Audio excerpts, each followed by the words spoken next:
নিজেকে অর্থহীন মনে হচ্ছে, অভিভাবকহীন হয়ে গেলে যা হয় তাই।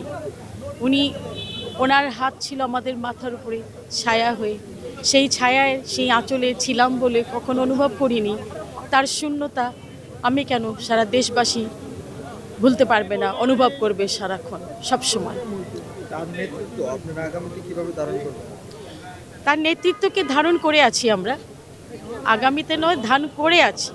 নতুন গণতান্ত্রিক বাংলাদেশ বিনির্মাণের জন্য তার নেতৃত্ব আমাদের একটি বড় পাথেয়। তিনি দীর্ঘদিন কারাবন্দী ছিলেন, তারপর অসুস্থতা, বিভিন্ন তিনি সংকটময় মুহূর্ত পার করেছেন। এই বিষয়টিগুলো নিয়ে আপনারা আসলে কিভাবে দেখছেন? উনি তো কোনো কারণে উনি কারাবন্দী ছিলেন না, উনি রাজনৈতিক প্রতিহিংসার কারণে কারাবন্দী ছিলেন। রাজনৈতিক প্রতিহিংসার কারণে তার প্রতি যে অন্যায় অবিচার করা হয়েছে সেটা তো ভাষায় বোঝানো যাবে না। সেই জন্য তার মরার কি বয়স হয়েছিল? হয়নি।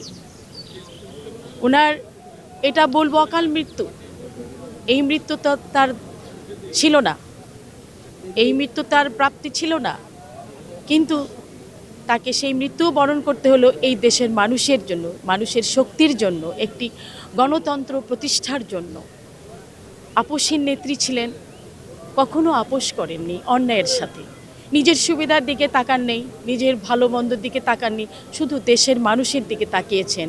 সেই জন্য বলেছিলেন যে তোমরা দেশ বাঁচাও, মানুষ বাঁচাও। আজকের দিনে আপনি তাদের উদ্দেশ্যে কি বলবেন? তাদের উদ্দেশ্যে আমি একটাই বলবো, আমি তার সন্তানের মতো আমি ধারণ করেছি তার আস্থাকে, শহীদ রাষ্ট্রপতি জিয়া রহমানের আদর্শকে এবং বিশ্বাসকে। বিশ্বাস হচ্ছে জনাব তারেক রহমান, বিশ্বাস মানে নিরাপত্তা। এই যে আস্থা, আদর্শ, বিশ্বাসের সমন্বয়ে যে একটি শক্তি গণতান্ত্রিক বাংলাদেশ বিনির্মাণের জন্য, এটি একটি বড় শক্তি।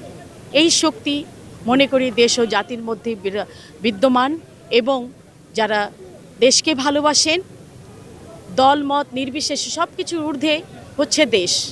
তাই তারেক রহমান যেমন বলেছেন সবার আগে বাংলাদেশ, এই বিশ্বাসটুকু সবার মধ্যে ধারণ করতে হবে, যাতে আগামী দিনে আমাদের আর কোনো ফ্যাসিস্টকে ফেস করতে না হয়, আর কোনো ফ্যাসিস্টের জন্ম না হয়।